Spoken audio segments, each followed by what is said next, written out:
వాసులు మహేష్ సుధాకర్ గారు 2 నిమిషాలు బాబా వారి గురించి ఈ కార్యక్రమం గురించి స్పందించవలసిందిగా కోరుతున్నాను. अवतार मेहर बाबा की जय। प्रिय महारागिलियामु प्रियतम बाबा परमात्मा परधाम मेहरु बाबा। प्रिय महारागिलियामु प्रियतम बाबा परमात्मा परधाम मेहरु बाबा।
దయచేసి అందరూ నిశ్శబ్దాన్ని పాటించండి. ఎందుకంటే మన ప్రీతముడు మౌనాన్ని పాటించాడు 44 సంవత్సరాలు మన జీవితకాలంలో. మనం కనీసం ఈ ఒక్క 3 గంటలు ఆయన ముందు కూర్చొని మనం మౌనంగా ఉండకపోతే మనం ఎంతవరకు ఆయన చెప్పేది ఆచరిస్తున్నామో ఎవరికి వారిని ప్రశ్నించుకోవాల్సి కోరుతూ అవతార్ మెహర్ బాబాకి జై. పండగమ్మ పండగే మెహరు దేవుడు అండనుందా, మెహరు దేవుడు అండనుందా, బ్రతుకంతా పండగే. పండగమ్మ పండగే మెహరు దేవుడు అండనుందా, మెహరు దేవుడు అండనుందా, బ్రతుకంతా పండగే. ఎన్ని పండుగలొచ్చిన కానీ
అంటే నిన్న సాయంకాలం సూర్యుని యొక్క సంధ్యా సమయంలో విజయవాడలో బయలుదేరి ఈ రోజున ఉదయ రేఖలతో ఇక్కడ మరల మీ అందరి దర్శన భాగ్యాన్ని పొందే అదృష్టాన్ని కలిగించేటువంటి ఈ మహత్తరమైనటువంటి పేట. ఏం పేట అండి ఇది! అసలు ఎవరి నర్సన్న ఎక్కడ చూసినా ప్యాంప్లెట్స్ లో అయినా ఎక్కడ చూసినా చాలా చాలా గాన గంధర్వులు, చాలా ప్రముఖులు, అతిథులు, మహారాజులు అందరూ వేచేసి ఉన్నటువంటి ఈ దివ్య సభలో ఎవరండి నరసన్న? ఎక్కడో కొండల పైన కొలువై ఉండి ఎప్పుడెప్పుడు వస్తారన్న ప్రేమికులను ఎదురు చూస్తున్నటువంటి ప్రదేశమా, లేక జన బాహుళ్య హృదయ మందిరాలలో కొలువై ఉండి నా ప్రార్థన, ఆలన, పాలన, తర్వాత నా ప్రేమను ఎప్పుడెప్పుడు పొందుతారా అని వేచి చూస్తున్నటువంటి ప్రియతముడుక, లేక ప్రధాన మార్గంలో ఎప్పుడో 16 సంవత్సరాల క్రితం బాలుడుగా ఆ చింతామణి గారి యొక్క ప్రేమలో అభోగతి గారు, మా సన్యాసరాజు గారు వీరందరి యొక్క సంకల్పంతో ఈ ప్రధాన మార్గం పక్కనే ఉండి బాల్యవత దాటి యవన స్థితిలోకి ప్రవేశించి 16 వత్సరాలై కమనాల్ టు మీ, ఎవరెవరు వస్తారు నా దగ్గరికి, ఎవరెవరు వస్తారు కమనాల్ టు మీ అని అందరికీ ఆహ్వానం పలుకుతున్నది. ఏడ కలిగిన కానీ ఆడనే నేనుంటానంటూ ఏ ప్రదేశమైనా ఏ హృదయ మందిరమైనా ఉన్నది ఒక్కడే, ఆయనే నరసన్న. ఆ నరసన్న ఎవరో కాదు. మీరు కనుక హిందూ పురాణాలు కానీ మైథలాజికల్ హిస్టరీ కనుక చూసినట్లయితే నరసన్న ఈ నదింప ఆది మహావిష్ణు యొక్క 4వ అవతారం. ఆయనే నరసన్న, ఆయనే మన మెహరన్న, ఆయనే మన పెద్దన్న. అన్నల కల్ల పెద్దన్న, చాలా మహా పెద్దన్న, సృష్టికే పెద్దన్న అన్నాడు. ఎరచేమన్నాడు? మా పెద్దన్న, మా పెద్దన్న, మా పెద్దనా పెద్దన్న. నరసన్న ఏనాటి నుంచో తయారై ఇక్కడ ఉన్నాడు. ఇది నాకు 2వసారి ఈ ప్రాంతానికి రావటం.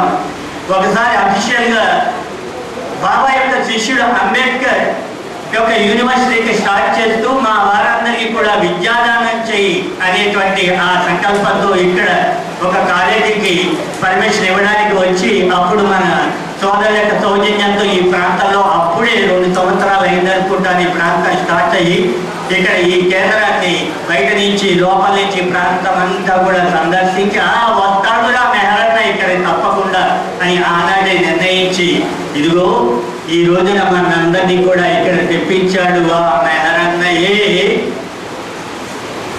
మన పెద్దన్న, ఆయనే నరసన్న. ఎవరో కాదని మన అందరిలో ఉండి నడిపించేది ఆయనే. మరి ఈ రోజున ఎందుకు తలపెట్టారు ఈ నరసన్నపేట వారి మహా వైభవ సభని అంటే, ఒక్కసారి ఇది అద్భుతమైనటువంటి వసంతకాలం. బయటికి ఒక్క సూర్యుడి యొక్క ప్రకాశంతోనే తట్టుకోలేకుండా ఉన్నారు. అయ్యా బయట కూర్చున్న వాళ్ళందరూ కూడా దయచేసి డయాల దగ్గరికి ఇక్కడికి వచ్చేసాయి ముందుకి. ఎండలో ఎవరు వద్దు, 1 గంట పాటు మనం మెహరుడి సాన్నిధ్యంలో ఉందాం. బయట ఉన్నటువంటి వారందరూ కూడా దయచేసి లోపలికి వచ్చి మౌనంగా కూర్చోవలసిందిగా ప్రార్థిస్తున్నారు. ఎవరండి ఈ మెహర్ బాబా? ఈ మెహర్ బాబా జరిపినటువంటి అద్భుతమైన కార్యక్రమాల్లో సరిగ్గా 100 సంవత్సరాల క్రితం జరిగినటువంటి వేడుకలలో ఈరోజు ఉదయమే మన పెద్దవారు, ఈ గ్రామ పెద్దలు ఇక్కడ సప్తవర్ణ పతాక ఆవిష్కరణ జరిపారు. ఇది 23 ఏప్రిల్ 1924 సంవత్సరంలో బాబా మండలి సభ్యులందరూ కూడా జోంపడిని గమన యోగంతో ఆయన చేత కట్టించి మండలి వారందరి చేత అక్కడ పశువులన్నీ కూడా వచ్చి డిస్టర్బ్ చేస్తున్నాయి బాబా యొక్క ఏకాంతవాసం అని. ఎలాగ ఇక్కడ ఏం చేయాలంటే బాబా మనుషులు పెట్టి తోలితే ఏం లాభం లేదు బాబా, కాసేపు ఉంటారు, కాసేపు వాళ్ళు వదిలేసి వెళ్ళిపోతారు ఎంత డబ్బులు ఇచ్చినా. అటువంటిది బాబాని అడిగారు ఏం చేద్దామని. ఆయన అన్నారు ఒక పతాకాన్ని ఆవిష్కరిద్దాం. అది ఎలా ఉండాలి అంటే కొందరు అన్నారు కాషాయ వర్ణం అన్నారు, కొందరు అన్నారు ఎరుపు అన్నారు, కొంతమంది ఏమో గ్రీన్ అన్నారు. అయ్యా అది హిందువులకి, మరొకటి ముస్లింలకి, అలా విడివిడిగా వద్దు, సప్త మతాలని కూడా అన్ని మతాలను ఏకైక భూదండగా చేసే ఒక అద్భుతమైనటువంటి సప్తవర్ణ పతాకాన్ని ఆవిష్కరించండి అని బాబా అప్పుడు ప్రత్యేకమైనటువంటి రూల్ ఇచ్చారు. కింద ఎరుపు రంగు, అది మన సంస్కారాలకు అంతటికీ కూడా చిహ్నం. మనం భౌతికమైనటువంటి మాయా ప్రపంచంలో ఇందాక పాడారు, మాయను దాటించమని. మాయని దాటడం అంత తేలికేం కాదు. ఇది మహనీయుల యొక్క, అవతార పురుషుల యొక్క లేక సద్గురుల సాంగత్యంలో ఉంటే తప్ప మాయ నుంచి బయటపడడం అంత తేలికేం కాదు సుమా. అటువంటిది మాయలో వచ్చి సంస్కారం ఇది నాది నాది నాది అంటూ కనుల ముందు కనిపించినంత కావాలి కావాలని పోగు తీసుకున్నటువంటి ఆ సంస్కారాల ఫలితమే ఆ ఎరుపు రంగు అట్టడుగున ఉండేటువంటిది సప్తవర్ణ పతాకంలో. అక్కడి నుంచి ఇది నేటి ఇది వద్దు ఇది వద్దు ఇది వద్దు అంటూ ఒక్కొక్కటినే వదిలించుకుంటే, ఎందుకంటే పోగు చేసుకుంటాం అన్నీ, కానీ చిట్ట చివర వాటిని స్వీకరించడానికి కుటుంబ సభ్యులు కూడా రారు. మాకొద్దు అంటారు. ఇవి ఎవరు కూడా పాపాన్ని స్వీకరిస్తారంటే ఏ గృహిణి ఏ గృహస్థు కూడా ఏ పిల్లలు కూడా తండ్రి సంపాదించిన దాన్ని పాపము దాన్ని మటుకు ఎవరు తీసుకోరు. అప్పుడు అనిపిస్తుంది వీళ్ళ కోసమా, నేను నా జీవితం అంతా నా కోసం కాక ఈ కనబడే భౌతికమైనటువంటి బంధవ్యాల కోసమా అని అక్కడి నుంచి ఇది వద్దు అని అప్పటిదాకా భూమికి బల్ల పరుపుగా ప్రయాణించడం మనం ఇది కాదురా నేను ఎక్కడి నుంచి వచ్చాను అనేటువంటిది ఆధ్యాత్మిక చింతన ఎప్పుడైతే వస్తుందో నా చెయ్యి పట్టుకుని ఈ మాయాలోకల నుంచి దాటించేవాడు ఎవరున్నారు అని వెతుకుతున్నటువంటి సమయంలో అప్పుడు కనిపిస్తాడు మన నిజమైన స్నేహితుడు, మన గురువు, ఆయనే మన పెద్దలు. అటువంటిది ఒక్కొక్కటి వదులుకుంటూ మధ్యలో ఉన్నటువంటి రకరకాల రంగులన్నింటినీ కూడా సప్త భూమిలేని they are nothing but the 7 planes of consciousness అన్నారు బాబాయ్. అది 7 భూమికల యొక్క చిహ్నాలన్నీ దాటుతూ చిట్ట చివరిగా పైన ఉన్నటువంటిది ఆకాశ రంగు, సముద్ర రంగు. అలాగే మన రాముడు, కృష్ణుడు వారందరికీ కూడా మన పెయింటర్స్, భాస్కరాజు గారు లాంటి వారి పెయింటర్స్ అందరూ కూడా వేసినటువంటి ఆ చిహ్నమే నీలి రంగు, that it's of the blue colour. ఒకసారి బాబా అప్పటిదాకా ఏనాడు కూడా బయటికి రాకుండా చాలా పర్ఫెక్ట్ గా పెంచినటువంటి ఆ మెహరమ్మని తను చదువు సాధించబోయే ముందు కొద్ది రోజుల ముందు బయటికి రమ్మన్నారు. తీరా వచ్చి ఆ పాశ్చాత్యుల ఒక ప్రేమికుడిని, అమ్మ చూడు ఒక్కసారి ఆవిడ ఎలా ఉన్నదో అని మెహరమ్మని బయటికి రమ్మని చూపిస్తాడు. అప్పుడు అంటాడు ఏమున్నది, ఆవిడ ఆకారం లేదు, ఏమి ముఖ కవలిక లేవు, ఏమి లేదు, ఉన్నదంట ది పర్ఫెక్ట్ బ్లూ కలర్. మెహరమ్మ ఈజ్ ద రియాలిటీ. ఆవిడ ఎగ్జాంపుల్ మనకందరికి కూడా పర్ఫెక్ట్ గా పరిశుద్ధమైనటువంటి ఆధ్యాత్మికంగా ఉన్నతమైనటువంటి స్థితిలో ఒక అవతారుల దగ్గర ట్రైనింగ్ అనేటువంటి ఆవిడే మెహరమ్మ. బ్లూ కలర్ కి చిహ్నము. ఆనాడు మనం చూసామో లేదో తెలియదు కానీ ఈ యుగంలో మనకందరికీ కూడా ఆనాటి దైవీ గోపిక రాధాకృష్ణుడికి ఎలాగో మెహరమ్మ మన ఆ కృష్ణుడే యుగంలో అవతరించినటువంటి అవతారుడికి సేవ చేసుకుని తరించినటువంటి ఆవిడ. సరే అక్కడి నుంచి బయలుదేరి ఏం చేద్దాం, మన 1963వ సంవత్సరం నాన్నగారికి బాబా ఆలింగనం ఇచ్చినటువంటి ఆ సంవత్సరంలో 13వ తేదీ ఏప్రిల్ 1963వ సంవత్సరంలో ఒక అద్భుతమైనటువంటి సందేశాన్ని ఇచ్చారు బాబా. ఏమిటి ఎవరనుకుంటున్నారు అన్నారు, why and how can I suffer when I am the ocean of power, ocean of knowledge and ocean of bliss. నేనే విశ్వమంతా వ్యాపించినటువంటి ఆ సర్వ సముద్రమంత శక్తిమయుణ్ణి, సముద్రమంత జ్ఞానాన్ని, సముద్రమైనటువంటి కరుణను కలిగి ఉన్నటువంటి నేను ఎలా బాధని అనుభవిస్తాను అని అనుకున్నారు మీరు. How and why can I suffer, నేను ఎలా బాధపడతాను, ఇంతటి సముద్రమంత శక్తిని, సముద్రమంత జ్ఞానాన్ని, సముద్రమైన కరుణని కలిగి. దానికి బాబా ఎక్స్ప్లెనేషన్ ఇస్తూ చాలా మందికి ఇప్పటికీ కూడా అనుమానం ఉంది. భగవంతుడు అంటారు, అవతారుడు ఈయన అంటారు. ఈ రెండింటికి ఏమిటి తేడా, ఏమన్నా తేడా ఉందా అంటే ఇక్కడ ఆయన చక్కటి వివరణ ఇస్తున్నారు. God has infinite power, infinite knowledge and infinite bliss. మనకందరికి కూడా పెద్దలందరూ చెప్తారు భగవంతుడు అనంతమైనటువంటి శక్తిమయుడు, అనంతమైనటువంటి జ్ఞాన స్వరూపుడు, అనంతమైనటువంటి కరుణామయుడు. మరి అవతారుడు ఎవరండి? The Avatar is God himself. ఆ భగవంతుడే తనంత తానుగా incarnate on earth as man. ఆ భగవంతుడే తనంత తానుగా ఒక మానవ రూపాన్ని దాచి ఈ భూమి మీదకి అవతరించినటువంటి వాడే అవతార పురుషుడు. కనుక భగవంతుడు అవతార పురుషుడు ఒక్కడే. During his ministry as Avatar యొక్క దైవీ సామ్రాజ్యంలో ఎలా ఆయన ఈ దైవీ సామ్రాజ్యాన్ని ఎలా పరిపాలించాడు ఎందుకు చెప్తున్నారంటే, ఇక్కడ బాబా ఆయన బాల్యావస్థ దాటి దాదాపు 7.5 సంవత్సరాలు పంచశబ్దుల దగ్గర ఆయన పర్ఫెక్ట్ ఆయన ట్రైనింగ్ పొంది మేర్మా నుంచి మేర్బాబా అయిన తర్వాత తన యొక్క దైవీ సామ్రాజ్యాన్ని ప్రారంభించడానికి పంచశబ్దులు అందరూ కూడా ఆయనకి అర్హత ఇచ్చిన తర్వాత ఆయన తన విశాల సామ్రాజ్యాన్ని ప్రారంభించిన సమయంలో during his ministry as Avatar he uses only the infinite knowledge. ఆయన తన దైవీ సామ్రాజ్యంలో అవతారుడు కేవలం అనంతమైనటువంటి జ్ఞానాన్ని మాత్రమే ఆయన ఉపయోగిస్తాడు. He does not make use of infinite power and infinite bliss.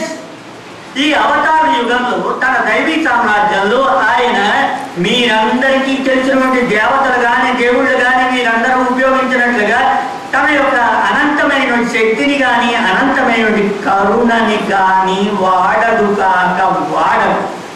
మరి ఎందుకయ్యా? This is because God incarnates as man and goes through the universal suffering and helplessness. ఆయన తనంత తానుగా భగవంతుడే మానవ రూపంలోకి వచ్చి ఈ విశ్వంలో మానవుడుగా మానవులు తమ దైనందిన జీవితంలో పడే బాధలను నిస్సహాయ స్థితిని దాటడానికి తాను మానవుడుగా అవతరించి in order to emancipate mankind from its ignorance of suffering and helplessness. మానవులందరూ కూడా తనకు కావాలి, ఇది కావాలి, అది కావాలి, ఏది కనిపిస్తే అది కావాలి. కావాలి అంటే జన్మ, కావాలి అంటే జన్మ. అది కనుల ద్వారా అయినా, స్పర్శ ద్వారా అయినా, చేతుల ద్వారా అయినా, నాలుక ద్వారా అయినా, ఎలా ఏ ఇంద్రియ ద్వారా అయినా కావాలి అనే ఆలోచన వచ్చిందా జన్మ తప్పదు. ఈ జన్మ పునర్జన్మల చక్రంలోంచి ది సైకిల్ ఆఫ్ సైకిల్స్ 84 లక్షల జన్మల్లో నుంచి బయటపడేయడానికి ఆయన ఈ యుగంలో అవతారుడే తనంత తానుగా ఈ మానవ రూపంలోకి అవతరించి మానవులందరూ పడుతున్నటువంటి ఈ బాధలలో నుంచి టు ఎమన్సిపేట్ అంటే బంధ విముక్తి చేయడానికి మానవులు పడే బాధని తన మీద వేసుకొని తన తోటి మానవులకి బంధ విముక్తిని చేసి ఆ గాడ్ రియలైజేషన్ భగవత్ సాక్షాత్కార స్థితిని అతి తేలికగా అందజేయడానికే భగవంతుడు ఈ యుగంలో అవతారుగా మెహబాబాగా మన మానవుల మధ్యలోకి మానవుడుగా అవతరించినటువంటి ఈ శుభకరణాన్ని వదులుకోవద్దు కాక వదులుకోవద్దు ఎవరు కూడా.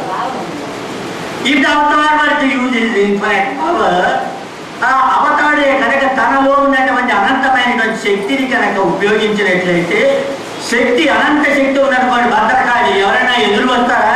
ఎవరు లేరు, పారిపోతారు. ఆ ఎదుట ఎవరికి కూడా నిలుచుకునేటువంటి శక్తి ఏముండదు 4 భూమికలో ఉండేటువంటి వారికి. కానీ అలా ఆయన అనంత శక్తిని కనుక తాను ప్రయోగిస్తే how he could experience the helplessness, ఎలా ఆయన తన యొక్క నిస్సహాయ స్థితిని ఎలా ఆయన అనుభవించగలడు. నిస్సహాయ స్థితి, హోప్లెస్ అండ్ హెల్ప్లెస్ అంటే మన పెద్దలందరూ కూడా ఈ పాటికి చెప్పేసి ఉంటారు. నా జీవనం అంతా hopelessness and helplessness. If the Avatar was to use his infinite bliss, ఆయనే కనుక తన అంతమైన కరుణామయుడి గురించి మీరంతా విన్నారు. కానీ ఈ యుగంలో తన కేవలం తన అనంతమైనటువంటి కరుణని కనుక ప్రయోగిస్తే హౌ హీ కుడ్ సఫర్, ఆయన బాధని ఎలా అనుభవిస్తాడు. అందుచేత దయాగుణాన్ని కేవలం దయ ఇస్తే ఆయన దగ్గరికి వెళ్ళి మొక్కేస్తారు, మళ్ళీ మామూలు ఎవరి వాళ్ళు తోకమల్లన్న.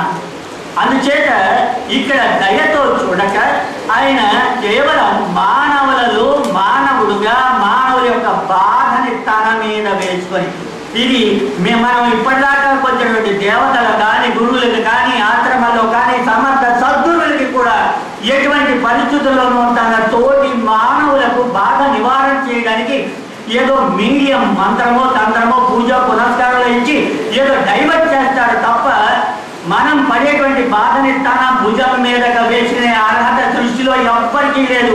అది కేవలం ఒక అవతార పురుషుడికి మాత్రమే ఉన్నది. So he therefore does not use his infinite bliss or his infinite power such as his infinite love and compassion for his creation. అందుచేత తనలోంచి ఆవిర్భవించబడినటువంటి ఈ ఓంకారం అది ఎక్కడో లేదండి. మన మెహరాబాద్లో ఉన్నటువంటి సమాధి సృష్టిలో ఉన్నటువంటి ఓంకార స్థలం. ఇది ఎక్కడ ఋషులు సైతం కూడా ప్రపంచం అంతా తిరుగుతుంటారు. జ్ఞాన భూమికల్లో తరువుని మిగి ఆత్మతో భగవంతుడు ఎక్కడ ఉన్నాడని వెతుకుతారు. కానీ అది ఉన్నది మనకందరికీ చేరువలో ఉన్నది. రమ్మంటూ మనందరినీ కూడా పిలిచి ఈ మేనిఫెస్టేషన్ పీరియడ్లో ఈ ప్రత్యక్షీకరణ యొక్క సమయంలో ఒక్కసారి బాబా అన్నా చాలు మనకి భగవత్ సాక్షాత్కార స్థితిని అందజేస్తున్నటువంటి ఈ మహత్తరమైన కాలంలో మన బాధలని స్వీకరించేటువంటి వాడు మనకు తెలియకుండానే మన యొక్క ఉన్న స్థానం నుంచి కళ్ళకు గంటలు కట్టి అద్భుతమైనటువంటి వేగవంతంతో ఆ ప్రియతముని యొక్క ఒడిలో చేర్చుకొని లాలిస్తూ బొజ్జగిస్తూ ఏరా ఏం కావాలి రాత్రి నిద్రపోయావా, నిద్ర పట్టిందా, ఏమైంది, నీ వారు ఎలా ఉన్నారంటే నర్తన బెడ్లో రాత్రి ఎవరికి నిద్ర లేదండి. మాకు కూడా దాంట్లో ఎవరికి కూడా నిద్ర లేదు. అప్పుడప్పుడు నర్తన వచ్చి మమ్మల్ని మేల్కొల్పుతూనే ఉన్నాడు. సరే, ఇక్కడ నుంచి బయలుదేరి ఈ అసలైనటువంటి చాలా అద్భుతమైన కాలం ఒక 15 రోజుల పాటు జరిగింది. ఈ అద్భుతమైన కాలం మరి ఇక్కడే ఉంటారా? నాతో పాటు అవతారాలతో కలిసి ప్రయాణిద్దామా? వచ్చేస్తారా నాతో పాటు? ఆ పుష్ప విమానం రెడీగా ఉన్నది. అవతార్ మెహర్ బాబా की जय, అవతార్ మెహర్ బాబా की जय, అవతార్ మెహర్ బాబా की जय. ఎక్కడికి నుంచి బయలుదేరుతున్నాడు ఆయన? ఏప్రిల్ 19వ తేదీ 1923వ సంవత్సరం, సరిగ్గా 101 సంవత్సరాల క్రితం, ఒక వారం రోజుల క్రితం అండి. ఏప్రిల్ 19, 1923వ తేదీన బాబా ఎక్కడికి బయలుదేరారు? అప్పుడే 23 అంటే 7.5 సంవత్సరాల ట్రైనింగ్ పీరియడ్ సమర్థ సద్గురు దగ్గర అయిపోయి తనదైనటువంటి దైవీ సామ్రాజ్యాన్ని స్థాపించినటువంటి తొలి రోజు. అప్పటికి ఇంకా బాబా మాట్లాడుతూనే ఉన్నారు. చాలా అద్భుతంగా మాట్లాడుతున్నారు. అద్భుతంగా గజల్స్ అవి అద్భుతంగా పాడి కాళ్ళకు గజ్జలు కట్టి నాట్యం చేస్తున్నాడు. ఎక్కడ నుంచి బయలుదేరుతున్నాడు ఆయన? మంజరి మేము దగ్గర నుంచి బయలుదేరుతున్నారు. మనమంతా కూడా ఇప్పుడు ఎక్కడున్నాం? మంజరి మేము దగ్గర నుంచి బాబాతో పాటుగా ఈ సృష్టిలో అపురూపమైనటువంటి ప్రదేశానికి రాబోతున్నాం. ఎంతమంది ఉన్నారు బాబాతో పాటు? 13 మంది ఉన్నారండి ఆయన మండలి సభ్యులు. వారందరూ కూడా 19వ తేదీ ఏప్రిల్ 1923లో మంజలి దగ్గర నుంచి రైల్వే స్టేషన్లోకి వచ్చి అక్కడికి ప్యాసింజర్ ట్రైన్ ఎక్కారండి. మంజలి దగ్గర ఉన్నటువంటి బాంబే దగ్గర ఉన్నటువంటి రైల్వే స్టేషన్లో అక్కడ రైలు ఎక్కి 3rd క్లాస్లో బాబాతో పాటు చాలా నెమ్మదిగా వస్తుంది ఆ ట్రైన్. ఎలా ఉందండి 3rd క్లాస్ అంటే? చుట్టూ జనం, రణగొనధ్వని. ఎక్కడ చూసినా మనం ఇన్నాళ్ళు పోగు చేసిన చెత్త చెదారం, బ్యాగులు, బ్యాగేజీలు, అక్కడి నుంచో బ్యాగు, ఇక్కడి నుంచో బ్యాగు, ఇవే మనం తెచ్చుకుని అవే పోతాయా? ఎవడన్నా ఎక్కిపోతాడమ్మా. ఎంతసేపు వీటి మీద దాన్ని చూడరా, మనోడా దాన్ని చూడ, దాంట్లో చూడు అని ఎంతసేపు ఈగోలే తప్ప మన పక్కన ఎవడున్నాడో అని గమనించే స్థితి కూడా లేదు. అలా ఒక అద్భుతమైన తేజోమయ స్వరూపం ఉన్నా చూడగలగాలంటే ఈ నేత్రాలకు అదృష్టం ఉండాలి. పక్కనే కూర్చున్నాడు ఆయన 3rd క్లాస్ భోగిలో. బాబా పక్కనే కూర్చున్నాడు. ఆ చుట్టుపక్కలంతా మామూలు జనం, ఎవడ గోడ వాడిది. ఆ మండలి సభ్యులందరికీ కూడా ఏమిటి ఇంతటి అద్భుతమైనటువంటి సమయంలో ఎక్కడికి బయలుదేరుతున్నా, ఎక్కడికి తీసుకెళ్తున్నాడు ఈయన వాళ్ళకి కూడా తెలియదండి. వచ్చేస్తున్నారు. ఎక్కడికి వచ్చేస్తున్నారు? మనకందరికీ తెలిసినటువంటి పుష్పక విమానానికి ఒక చిన్న హాల్ట్ ఇస్తున్నారు. అక్కడే దిగుతున్నారు. ఎక్కడండి? మంజరి మేము దగ్గర నుంచి వచ్చేస్తున్నారు. అహ్మద్ నగర్ అహ్మద్ నగర్కి వచ్చేస్తున్నారు. ఆ అహ్మద్ నగర్ ఎలా ఉందయ్యా? ఓ అహ్మద్ నగర్, ఓ Ahmed Nagar. None of the mandali had any idea of they were on their way to a land. బాబాతో పాటు వచ్చేస్తున్నారు. ఎక్కడికి వచ్చారు? ఈ దృష్టిలో ఒక అద్భుతమైనటువంటి ప్రదేశం ఉన్నదని వారికి కూడా తెలియదు. అంతటి అద్భుత ప్రదేశానికి బాబాతో పాటుగా ఆయనతో పాటు మండలి వారందరి కూడా అహ్మద్ నగర్లోకి ప్రవేశిస్తున్నారు. ఎలా ఉందండి ఆ అహ్మద్ నగర్? ఇందులో చాలా మంది అహ్మద్ నగర్ వెళ్ళుంటారు. అందరూ కూడా చేతులెత్తి ఆ గత స్మృతుల్లోకి వెళ్దాం. ఎలా ఉంది ఆ Ahmed Nagar? which was to become the ever flowing spring of mercy. బాబా వాడిన పదాలండి. ఎలా ఉన్నదండి ఆ అహ్మద్ నగర్ అంటే? ఆ అహ్మద్ నగర్ ప్రదేశము సృష్టిలో అద్భుతమైనటువంటి మొట్టమొదటిగా అవతారుగా తన దివ్య పాదం మోపినటువంటి ప్రదేశం. అక్కడి నుంచి ever flowing spring of mercy, కరుణా వసంతం, ది మెర్సీ ఎవర్ ఫ్లోయింగ్, ఎల్లప్పుడూ కూడా దానంతటడుగా కంటిన్యూస్ గా పెళ్ళుడికి పైకి వచ్చేటువంటి ఆ కరుణా వసంతం. కరుణా వసంతం అన్నారు. పుష్పాలు ఒకదా తర్వాత ఒకటి వచ్చేస్తున్నాయి. కరుణా వసంతం అది ఎవరికైనా ఆనాటి నుంచి ఈనాటి వరకు మరల అవతారి గురించి వచ్చేంత వరకు కూడా ఆ ఫ్లో అలా వస్తూనే ఉంటుంది. మరి అక్కడ ఎలా ఉన్నాయండి? It's cooling water would quench mankind's inner thirst. అక్కడ ఉన్నటువంటి ఆ నేలలో అక్కడ లభించేటువంటి చల్లని నీరు ఉన్నది. భౌతికమైనటువంటి దేహానికి కావాలంటే ఇందాక వాటర్ బాటిల్ తీసుకొచ్చారు, నాకు కావాలంటే ఒక రణధ్వంతుని. కానీ ఆ అహ్మద్ నగర్లో దొరికినటువంటి ఆ చల్లని నీరు కేవలం భౌతికమైనటువంటి దేహ దాహాన్ని తీర్చడమే కాదు, ఎన్నో యుగాలుగా మనలో దాగినటువంటి ఆత్మ దాహాన్ని తీర్చేటువంటి అద్భుతమైనటువంటి పవిత్ర జలం ఆ అహ్మద్ నగర్లో. That quench mankind's inner thirst, లోపల ఆత్మకు దాహాన్ని తీర్చే అద్భుతమైనటువంటి ఆ చల్లని నీరు. ఇక్కడ మా రంగప్రసాద్, కృష్ణనాయుడు వీరందరూ కూడా ఉన్నారు. అయ్యా, మనం మొట్టమొదటిగా హాస్టల్ డీకి వెళ్ళేవారు. హాస్టల్ డీకి వెళ్తే అక్కడ ఏమి చూసుకునే వాళ్ళు మొట్టమొదటిగా ఎవరైనా చెప్తారా? కేవలం అక్కడ ఉన్నటువంటి సమాధికి తర్వాత ఎప్పుడైనా ఆయన అక్కడికి వెళ్ళడు. కానీ ఆ హాస్టల్ డీ దగ్గర బయట గుమ్మం దగ్గర ఉంటాయి నల్లటి కుండలో ఉన్నటువంటి నీళ్ళని ఎంతమంది తాగారండి?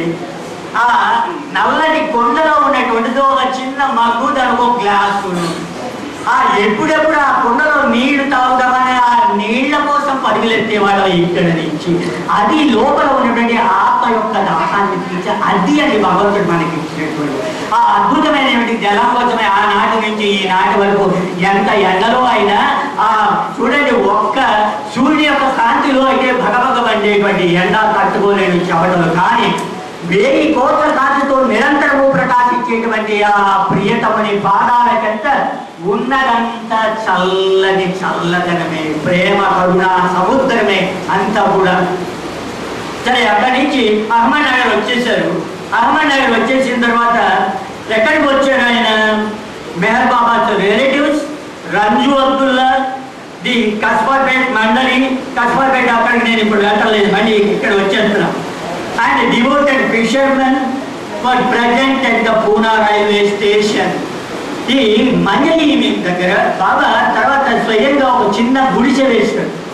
ఆ గుడిసెలో మొట్టమొదటిగా బాబా తెల్లవారుజాము ఇవాళ నన్ను కూడా 4 గంటల 14 నిమిషాలకి లేపేశాడు. బుధాన్ని కొట్టి ఇది 10:30. అక్కడ బాబా అప్పటికే ఆయన 3:45 నిమిషాలకి లేస్తారు. అవతాడే కాలం, ఎవరైనా చాలా జాగ్రత్తగా అవతాడే కాలాన్ని కనుక ఆయన సేవ చేయాలి అంటే వెంటనే అక్కడికి ఆయన కాలకృత్యాలు తీసుకుని ఆయన రెడీ అయి కూర్చుంటారు. అక్కడ ఉన్నటువంటి బాంబేలో ఉన్నటువంటి వారు, ఆ సముద్రంలో చేపలు పట్టేటువంటి వారండి మొట్టమొదటిగా మంజలి మేము దగ్గర.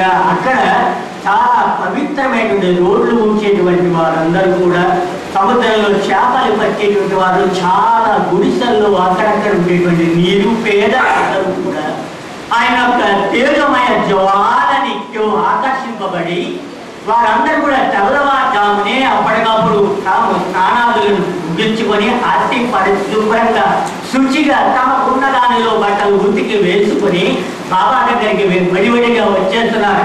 ఆయన ఎలా ఉండేవాడు? అప్పటికే ఒక రేపు డబ్బాకి చీర కట్టి ఉండేది, దాన్ని టింగ్ టింగ్ టింగ్ టింగ్ అని పాడేవారు. దాన్ని ఏక్ తారా అంటారు. మొట్టమొదటి బాబా పాడేది గజల్స్. అవి విన్న అదృష్టవంతులు ఎవరు అంటే ఆనాడు సముద్ర తీరంలో చేపలు పట్టినటువంటి వారు ఊళ్ళంతా కూడా వీధులన్నీ కూర్చేటువంటి ఆ స్వీపర్స్ అందరూ కూడా అప్పుడే బాబా అంటాడు, మీరు కేవలం ఈ నగరంలోను పల్లెల్లోనూ కూర్చేటువంటి పైన పడేటువంటి మురికిని కూర్చేటువంటి వారము. నేను the sweeper of this entire universe. నేను ఈ విశ్వానంతలో పట్టినటువంటి మురికిని ప్రక్షాళన చేయడానికి నేను వచ్చాను. సరే, మీరందరూ కూడా పూనా రైల్వే స్టేషన్కి వచ్చేసారు. పూనా రైల్వే స్టేషన్లో ఎవరికి? The lord of the lords, సృష్టికి దేవాది దేవుడు ఆయన భాస్కర్ రాజు గారు ఈ పదం పడడం కోసం చాలా తపస్సు చేశాడు. ఎవడండి? Lord lord lord lord lord ఇవన్నీ తెలుసు. ఈ లార్డ్ ఆఫ్ ది లార్డ్స్ ఎవడు? లార్డ్ అంటే దేవుడు దేవుడు దేవుడు దేవుడు. ఈ దేవాది దేవుడు అనే పదం పడేటప్పటికి నాట్యం చేశారు భాస్కర్ రాజు గారు. దేవాది దేవ అని ఆర్తపడతాం. ఆ అద్భుతమైనటువంటి దేవాది దేవులకు స్వాగతం పలకడానికి ఆ పూనా రైల్వే స్టేషన్కి వచ్చేసారు వీరందరూ కూడా. అక్కడి నుంచి బయలుదేరి ఉదయం నెక్స్ట్ మార్నింగ్ ఉదయం 7:30కి బాబా పూనా రైల్వే స్టేషన్ నుంచి బయలుదేరి 20వ తేదీ ఏప్రిల్ 2-3 గంటల్లో ఆయన వారందరూ కూడా అహ్మద్ నగర్కి చేరుకున్నారు. అహ్మద్ నగర్లో ఎక్కడ ప్రవేశిస్తున్నారు? వారందరూ కూడా ఖుష్రూ క్వార్టర్స్ లో ప్రవేశిస్తున్నారు. అక్కడ ఎవరున్నారు? ఖుష్రూ క్వార్టర్స్ లో గుల్మాయి గారు ఉన్నారు.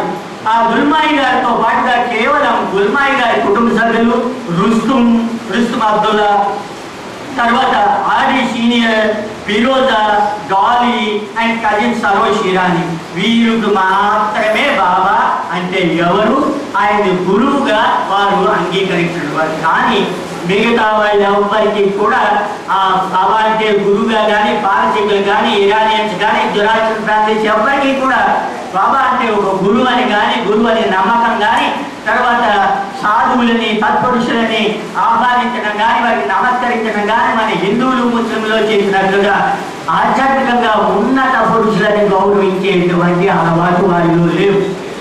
అందుచేత ఏమైంది, అక్కడ చాలా వ్యతిరేకమైనటువంటి వాతావరణం. ఆవిడ చూసి నవ్వుతూ ఉండేవారు గుల్మాయిని చూసి, ఆదికి రాని యొక్క తల్లిని చూసి. ఏమిటండి ఈవిడకి ఇంత ఏమైనా భ్రమలో పడిందా? ఆవిడ బాబా అంటే ఎందుకని చెప్పించడం, ఏం చెప్తా చేస్తుంది? రాత్రి నవ్వుళ్ళు ఆయనే తెలుగు, ఆయనే తన కుటుంబం, ఏమిటి అని ఎగతాళి చేస్తున్నాడు. డెలూడెడ్ అనే పదం వాడారు బాబా. ఎగతాళి చేసేవారట. కానీ బాబా వారందరి కూడా తన నజర్ దివ్యమైనటువంటి దృష్టితో వారందరి కూడా చాలా జాగ్రత్తగా నజర్ బాబా నజర్ బాబా నజర్ బాబా నజర్ మెహర్ బాబా నజర్ అని ఏలూరు శంకర్ వారు చాలా అద్భుతంగా పాడేటువంటి వారు. అటువంటి బాబా యొక్క కృపా కటాక్షాలు ఒక క్రీగంట చూపుతారు. ఆ క్రీగంటతో వారందరినీ కూడా తన పాదాల చెట్ట పాద రేణువుగా వారందరినీ కూడా కాపాడుకున్నాడు ఆ గుల్మా యొక్క కుటుంబాన్ని. ఇక అక్కడి నుంచి ఏం చేస్తున్నాడు ఆయన? దాదాపుగా ఆ ఉన్నటువంటి అన్ని రోజులు కూడా బాబా అహ్మద్ నగర్లో ఉన్నటువంటి ముస్లిమ్స్ ఎక్కువగా తిరుగుతున్న ప్రాంతాల్లో ఆయన మండల సభ్యులు ఆ ప్రాంతాలన్నీ కూడా తిరుగుతుండేవారు. ఆ ప్రాంతాలతో పరిచయం చేసుకుంటూ తన పూర్వ శిష్యులు వీరందరూ ఎక్కడెక్కడ ఉన్నారో ఆయన ఎవరిని అలా కనురెప్పలతోనే పలకరిస్తూనే ఆ ప్రాంతాల్లో తిరుగుతున్నారు. అక్కడ ఖుష్రూ క్వార్టర్స్ లో ఎలా అక్కడ బాగా ఏకాంతవాసం చేశారని మీ అందరికీ కూడా చాలా జాగ్రత్తగా వినవలసి. బాబా 7 రోజుల పాటు ఏకాంతవాసం చేశారు ఆ ఖుష్రూ క్వార్టర్స్ లో అహ్మద్ నగర్లో. ఆ ఏకాంతవాసం చేసేటువంటి సమయంలో బాబా మెయిన్ గేట్కి ఎదురుగుండా ఉంటుంది ఒక గది. ఆ గదిలో ఏకాంతవాసం చేసేవారు. అక్కడ ఎవరిని? ఉపాసిని మహారాజు యొక్క చిత్రపటం ఉంటుంది. అక్కడ ఉపాసిని మహారాజు యొక్క చిత్రపటం ఉంటుంది. ఆయన పిలిచి, అమ్మా నీవు ఆ ఉపాసిని మహారాజు దగ్గర ఒక దీపారాధన చేయి, దీపం వెలిగించు, రాత్రి బవళ్ళు కూడా అది వెలుగుతూ ఉండేట్టుగా దీపారాధన చేయమన్నారు. అక్కడ ఏకాంతవాసం చేశారు. ఎందుకు చెప్తున్నానంటే ఈరోజు మనం అక్కడికి కూడా వెళ్తున్నాం. ఉపాసిని మహారాజు యొక్క ఆశ్రమం సాకౌరిలో ప్రవేశించినప్పుడు ఆయన ఆ ప్రాంతంలో వెళ్ళినప్పుడు చెప్తారు, మనం నాకు గుర్తు చేయి. అక్కడ మామూలుగా దృష్టిలో ఒక సూర్యుని వెలుగుతూనే మనం చూడలేము. కానీ సాకౌరిలో ఉన్నటువంటి ఉపాసిని మహారాజు ఎలా ఉండేవాడు? ఒక వెదురు బొంగుల గదిలో ఉండేవాడు. పందిరం అంటారు. అక్కడ బయట ఒక ఉయ్యాల ఉంటుంది. ఆ ఉయ్యాలలో ఉపాధి మహారాజ్ యొక్క చిత్రపటం ఉంటుంది. ఆయన స్వయంగా ఉన్నప్పుడు తీసింది. ఎప్పుడైతే మనం ఉపాధి మహారాజా బోన దగ్గర పాదాలు నమస్కరించి తన్మయత్వంతో ఆయనకి ప్రణమిల్లుతున్నాము, అక్కడి నుంచి లేచి ఆ ఉయ్యాల దగ్గరికి వస్తే ఆ ఉయ్యాల తనంత తానుగా ఊగుతుందండి. అది ఆధ్యాత్మికంగా ఉన్నత స్థితిలో అసలు ప్రవేశించామా లేదు అనే దానికి చిన్న పరీక్ష. అక్కడే ఆ తాకోరీలో ఆ ఉపాధిని మహారాజ్ దగ్గర ఉయ్యాల దగ్గరికి వెళ్ళేటప్పటికీ ఉపాధిని మహారాజ్ యొక్క 2 కళ్ళలోంచి 2 సూర్య బింబాలను దర్శించడం జరిగింది. 2 కళ్ళు కూడా 2 తేజోమయ సూర్య బింబాలు ప్రకాశవంతంగా ఉన్నాయి, కానీ చల్లని కిరణాలుగా. మరణ అక్కడి నుంచి కుషురు క్వార్టర్స్ లో ఉన్నటువంటి ఉపాధిని మహారాజు ఉన్నటువంటి ఆ గదిలో ప్రవేశించగానే ఇక్కడ గోని పట్ట కట్టుకుని ఉంటుంది. ఆ గోని పట్ట కూడా మరణ మంచం మీద వేసి ఉంటారు ఆ కుషురు క్వార్టర్స్ లో ఉన్న ఉపాధిని మహారాజు యొక్క గదిలో. అక్కడ ఆ ఉపాధిని మహారాజు యొక్క చిత్రపటం చూడగానే అక్కడ ఉపాధిని మహారాజు కళలో మరణ ఆ 2 సూర్యకోణాలను దర్శించడం జరిగింది. ఇది అక్కడ చేసిన తర్వాత బాబా అక్కడ ఏకాంతవాసం చేశారు 7 రోజుల్లో. 7 రోజులు అయిన తర్వాత బుల్మాయ్ అంటుంది, అది చూడరా బాబాని చూడరా, ఎలా ఉన్నాడో చూడరా, ఆయన ఈ ఎంత పక్క చిక్కిపోయి ఉన్నారు, కదలలేక చాలా బలహీనంగా ఉన్నాడు, ఏమిట్రా ఇది అని ఆదిని అడుగుతుంది ఆవిడ బుల్మాయ్.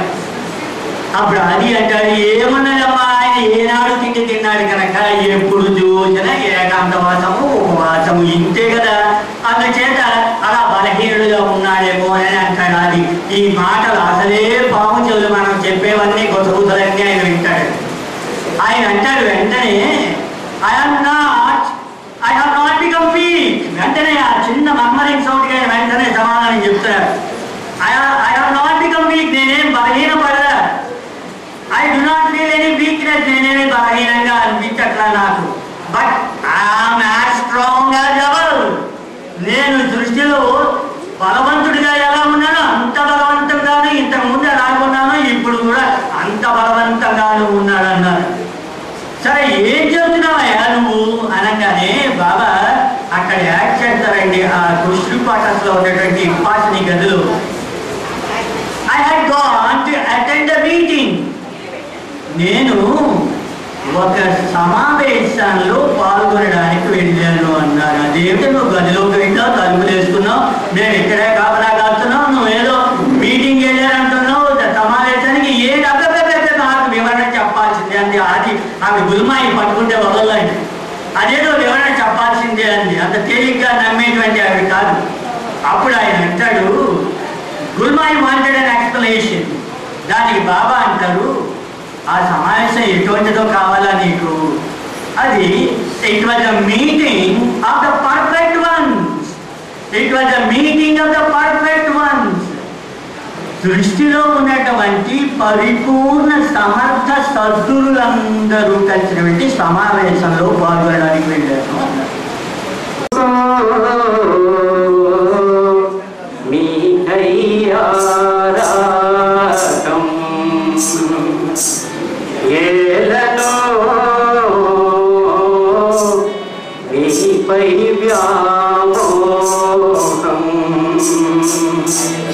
ప్రేమ తిరులను పంచినందుకే, ప్రేమ తండ్రిగా నిలచినందుకే, ప్రేమ తిరులను పంచినందుకే, ప్రేమ తండ్రిగా నిలచినందుకే, అందుకే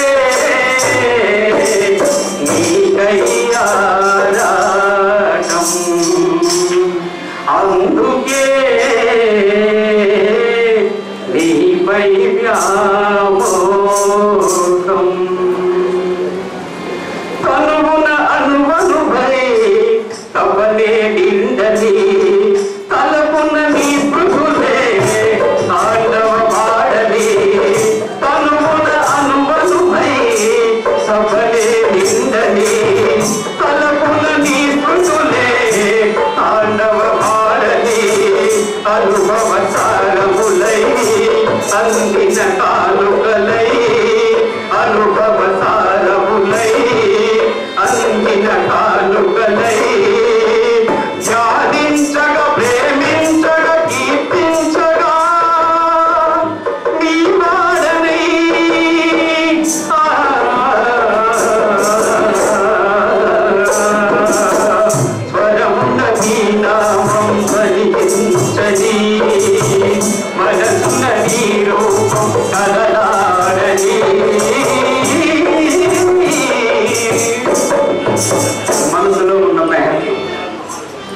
నీ భగవద్వచనాన్ని అర్థమైన చేసేనా ఆ జీవన రహస్యాలు అవగాహనమయ్యేనా నీ భగవద్వచనాన్ని అర్థమైన చేసేనా ఆ జీవన రహస్యాలు అవగాహనమయ్యేనా సాధారణ ప్రేమికుడిని సమకూరిన విజ్ఞానం ప్రేమ మార్గముకటేగా ధరించగలకు గతి మెహరలుచు కొలుచు పదములతో మెహరలుచు కొలుచు పదములతో పదములలో ప్రేమ నింపి పాడదనయ్యా ఊపిరున్న వరకు నీకు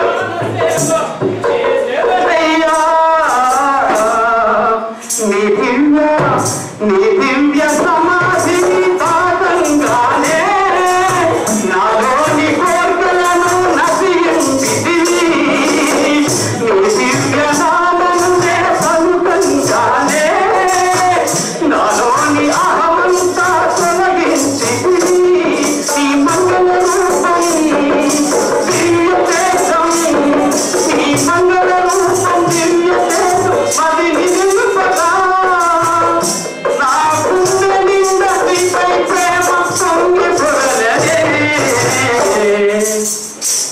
గుండెలోనే నీ మెహర్ గుడిలో ఉన్నాడా లోపల ఉన్నాడా భూమి కట్టిన గుడి విడిచి పోయాడా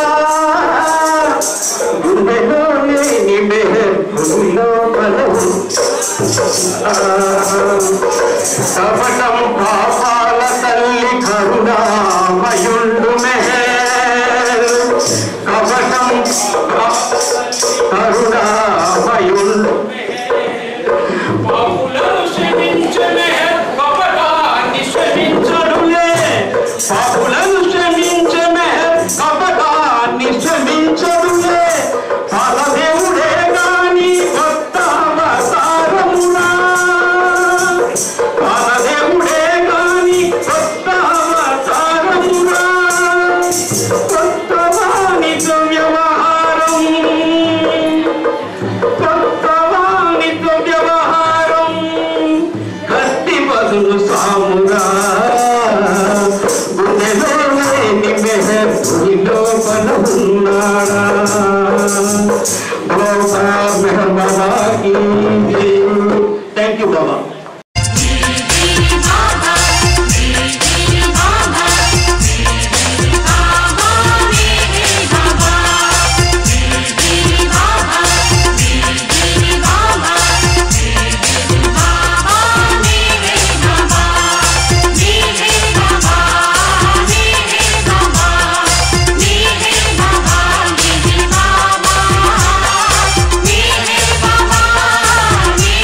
Baba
Bye.